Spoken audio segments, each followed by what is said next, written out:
You don't need a permission slip to live life exactly as you choose. But I made this one for you anyway. What you're about to watch is a practice I call scrying. By the end of this video, I imagine you'll have everything you need to try it yourself. And you'll see what came through in my session today and why I think it has something to say to you. Let's dive in. My name is Liron, and I'm known as the Witch of Things.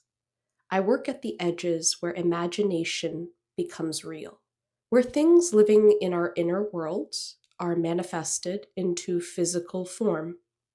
I also make life into art, and I make an art out of life. Scrying is one practice I teach that truly embodies that blend. So, what is it? From one angle, it's a free association practice. Like a Rorschach test you give yourself.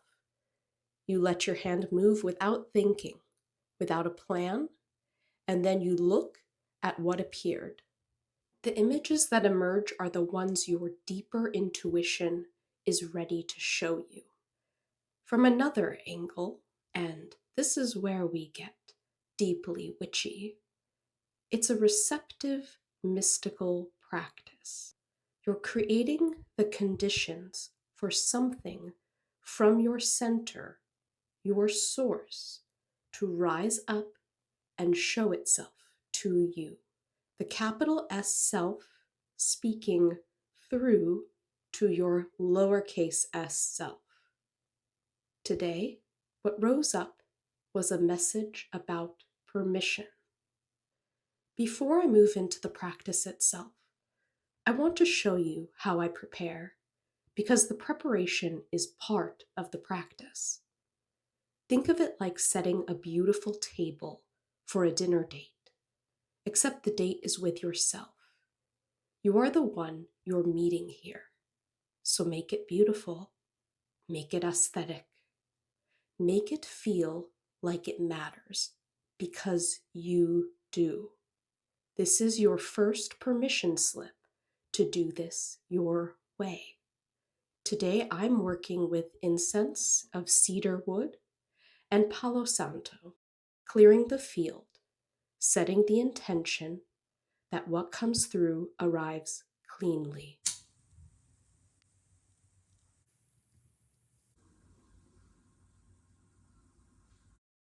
I choose a bee here.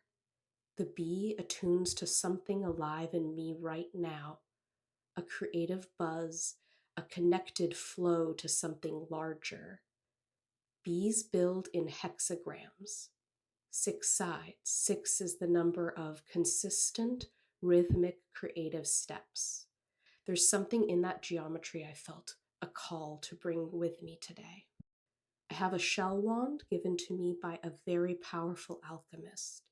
It carries a quality of clarity for me, high priestess energy, cycles unfolding.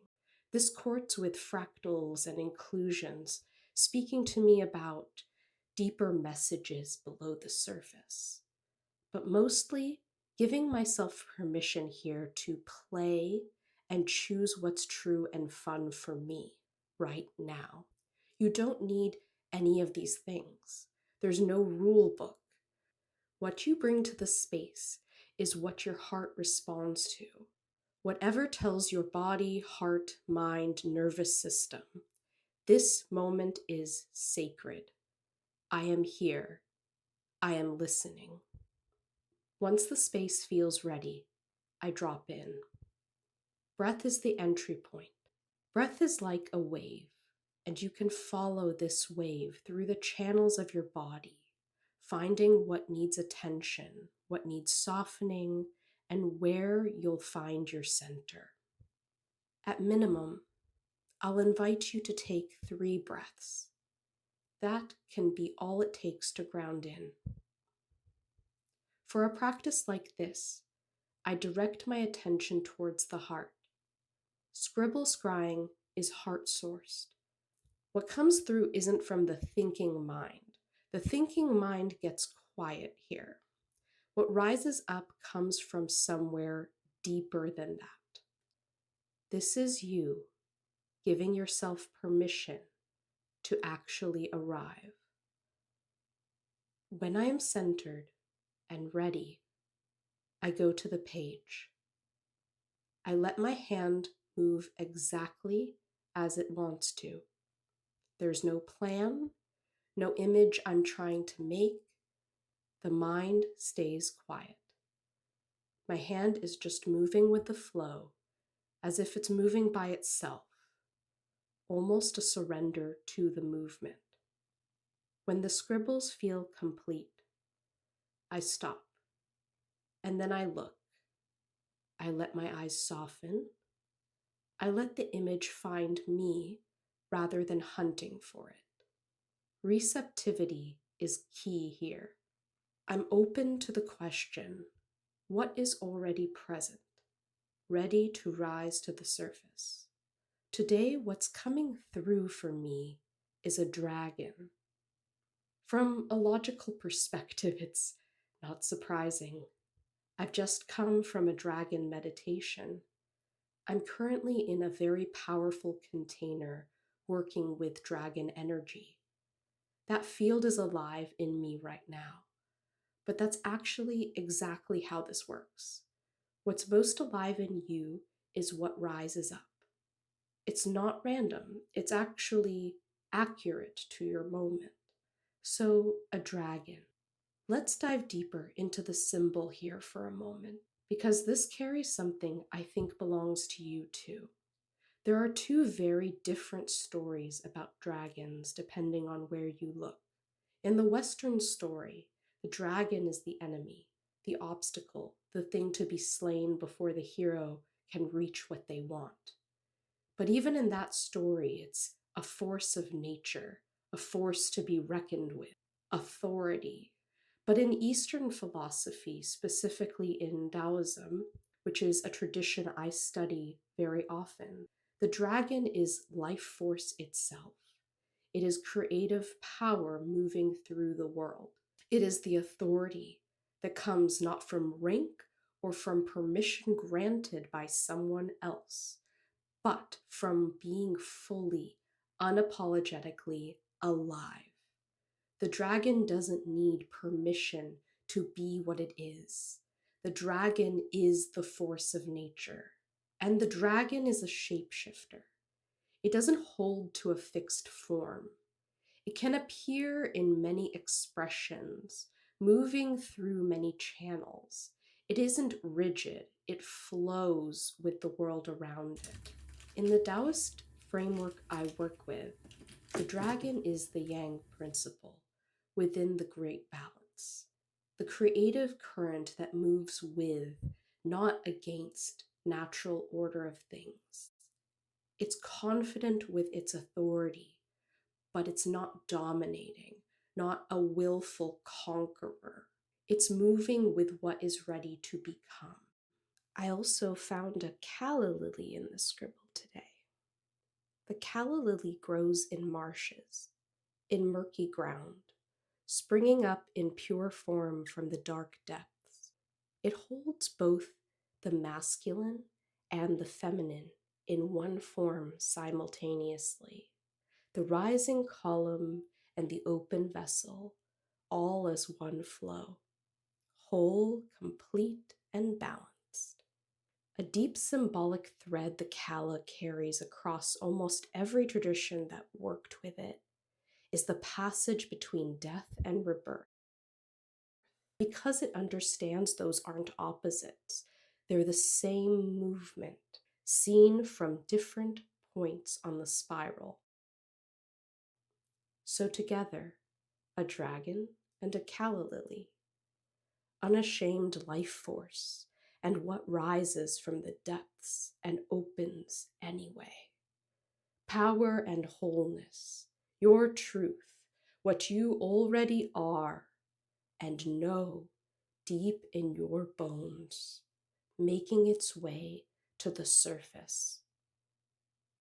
Together, what I'm receiving from this session is this: you are the creative force. You are the authority. You don't require anyone's permission to live fully in that. The life you most want is not waiting behind a gate that someone else holds the key to. You are the dragon and the piercingly soft calla lily.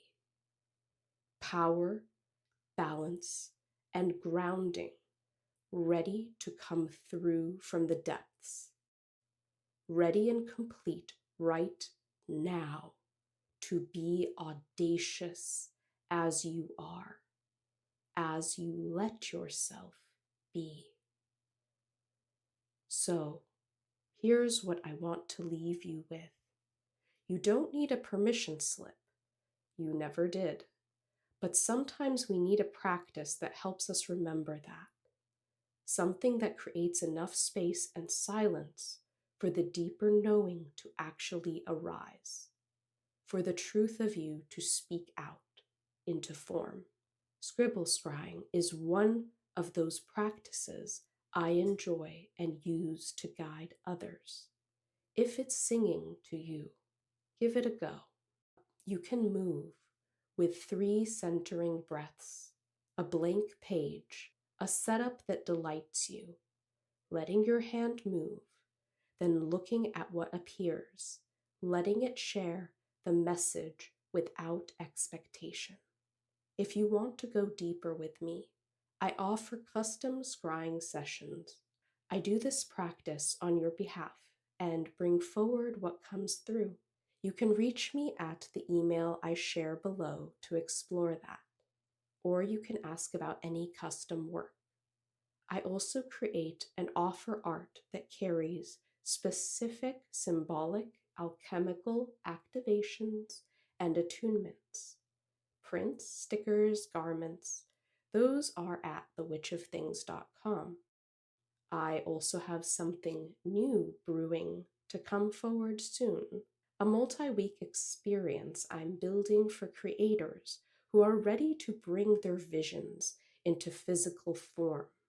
If that's inspiring for you, join my free newsletter. You'll find the link below. You'll get early access and alchemy practices, reflections, and updates as it unfolds. You are the empowered creator of your own life, magical being. No permission needed. Take your next step with that awareness.